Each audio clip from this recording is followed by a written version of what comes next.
हरि ओम तत्सत। हरि ओम तत्सत। हरि ओम तत्सत। श्री राधा कृष्णाभ्याम नमः। श्री राधा कृष्णाभ्याम नमः। श्री राधा कृष्णाभ्याम नमः। श्री गुरुभ्यो नमः। श्री गुरुभ्यो नमः। श्री गुरुभ्यो नमः। इस पंडाल में उपस्थित समस्त माताओं, बहनों और श्रीमद् भागवत कथा के रसिक श्रोतागण, आप सबका वंदन है, अभिनंदन है। श्रीमद् भागवत महापुराण जो है, इसके विषय में जो भी कुछ कहा जाए उतना ही कम है। महर्षि व्यास का कोई बार बहुत असंतोष हो गया और उनके असंतोष होने का कारण था कि वो सब कुछ लिख डाले थे। महर्षि व्यास जी जितना लिखे उतना जो है आज का मानव सोच भी नहीं सकता। ऐसा बताया जाता है कि व्यास जी जब सन्यास के लिए वन की ओर जाते हुए अपने पुत्र का पीछा कर रहे थे, उसी समय जल में स्नान करने वाली स्त्रियों ने नग्न सुखदेव जी को देखकर तो वस्त्र धारण नहीं किया और वेदव्यास जी को देख करके वस्त्र धारण कर लिया। इस आश्चर्य को देख करके जब व्यास जी ने उन स्त्रियों से इसका कारण पूछा, अरे मैं वृद्ध हूँ, मुझे देख करके आप लोगों ने वस्त्र धारण कर लिया और मेरा पुत्र है उसे देख कर नहीं, इसका क्या समाधान है? तो उनका समाधान बताया। स्त्रियों ने कहा कि आपकी दृष्टि में तो अभी स्त्री पुरुष का भेद बना हुआ है, परंतु आपके पुत्र की शुद्ध दृष्टि में यह भेद नहीं है। वेदव्यास जी जो है बहुत विद्वान थे और उन्होंने सब कुछ लिख दिया। कुछ भी ऐसा नहीं था जिन्होंने उनको नहीं लिखा हो। इसके बाद भी उनके मन में असंतोष ही रहा, संतोष नहीं हुआ। अब बहुत चिंता कर रहे थे। प्रभु की कृपा से नारद जी वहां पहुंच गए। आज सज्जनों, लोगों के मन में बड़ा भ्रम फैला है कि लोग एक नारद जी को जो है उनकी दृष्टि में गलत बताते हैं। जो लोग झगड़ा लगा देते हैं, परिवार में विवाद करा देते हैं, कहते हैं करे तो नारद है। हाँ, मैं सांसारिक व्यक्ति जो है संत पुरुषों को, ये नारद जी साक्षात ब्रह्मा जी के मानस पुत्र हैं, उन्हें भी उसी दृष्टि से देखता है। जैसा कि आप सभी जानते हैं, जो जैसा चश्मा लगाता है उसको वैसा ही दिखता है। यदि आप काला चश्मा लगा लें तो काला दिखेगा और सफ़ेद चश्मा लगाया सफ़ेद दिखेगा। तो ये मानव जो है, सांसारिक जो मानव है, वो नारद को कहते हैं कि जो झगड़ा लगाए वो नारद है। नहीं सज्जनों, माताओं, बहनों, यहाँ उपस्थित सभी लोग, मैं आप श्री भगवान से निवेदन करता हूँ। नारद का अर्थ है नार धन द। नार का अर्थ है ज्ञान, द का अर्थ है देने वाला। जो ज्ञान को देता है वही नारद है। और श्री नारद जी महाराज जिन जिनको मिले भगवान उन्हीं को मिले।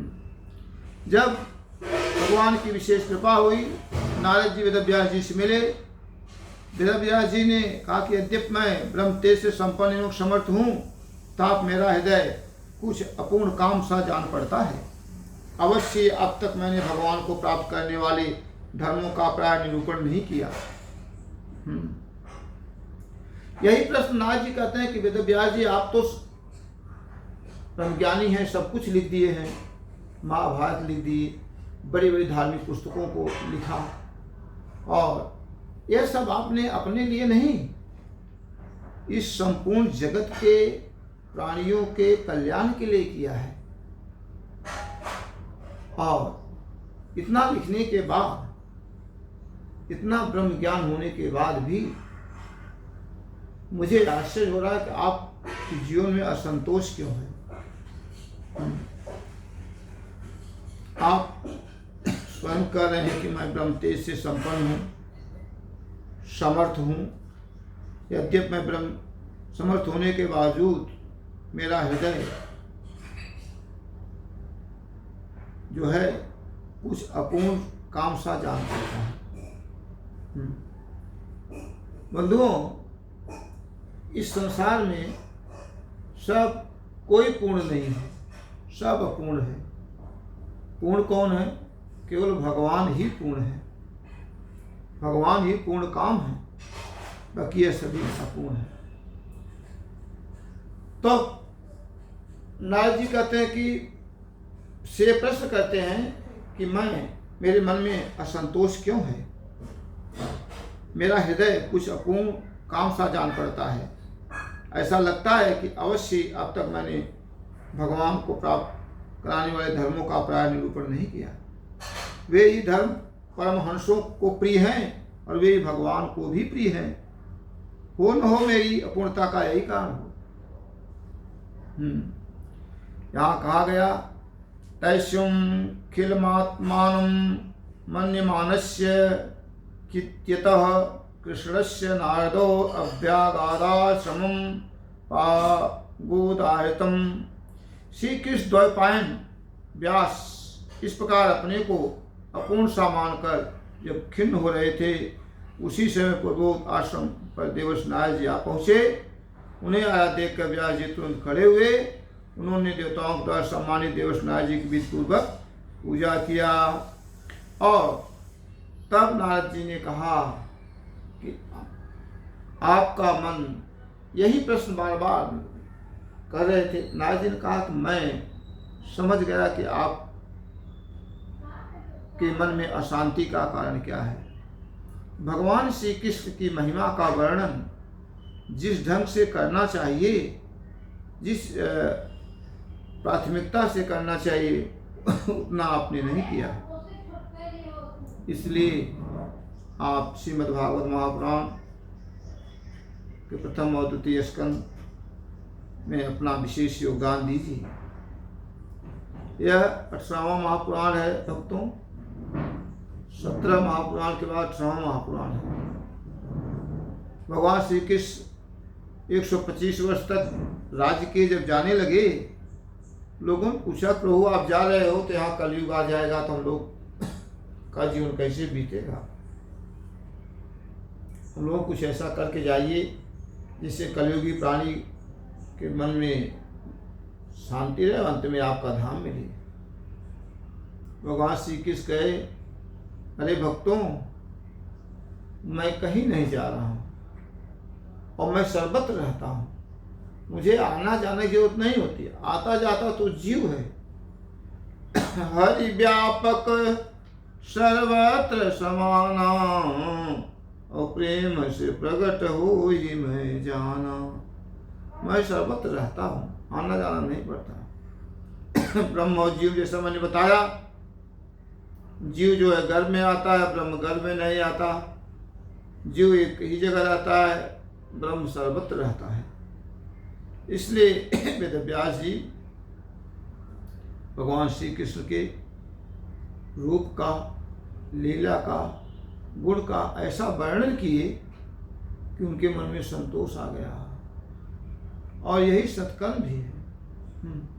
अच्छा, बहुत सारे कर्म करो। बहुत सारे लोग देखते हैं तन मन धन सब परिवार को दे देते हैं, सब खर्च कर देते हैं, और जाते समय उनके साथ कुछ नहीं जाता। सिकंदर इतना बड़ा जो था योद्धा था, बहुत सारा धन एकत्रित किया युद्ध में लोगों को मारकर, और जब जाने लगा कुछ नहीं गया तो उसने कहा कि मेरी ज़बरदस्ती उठे, मेरे दोनों हाथ बाहर कर दीजिए ताकि लगे मैं कुछ लेकर नहीं जा रहा हूँ। सज्जनों, कोई कुछ न लेकर आया है और न लेकर जाएगा, यह परम सत्य है। फिर साथ जाएगा क्या? यह श्रीमद्भागवत महापुराण की कथा से ही इस समय भी आपकी चिंता दूर होगी और शरीर छूटेगा तो भगवान का धाम मिलेगा। इसलिए हम सबको बताया जाता है कि 100 काम छोड़ करके स्नान करो, 1000 काम छोड़कर भोजन करो, करोड़ों काम छोड़कर सत्संग सुनो। निश्चित रूप से आप बड़भागी हैं और आपका परम कल्याण हो। जय जय जय श्री राधे, जय जय जय श्री राधे, जय जय जय श्री राधे।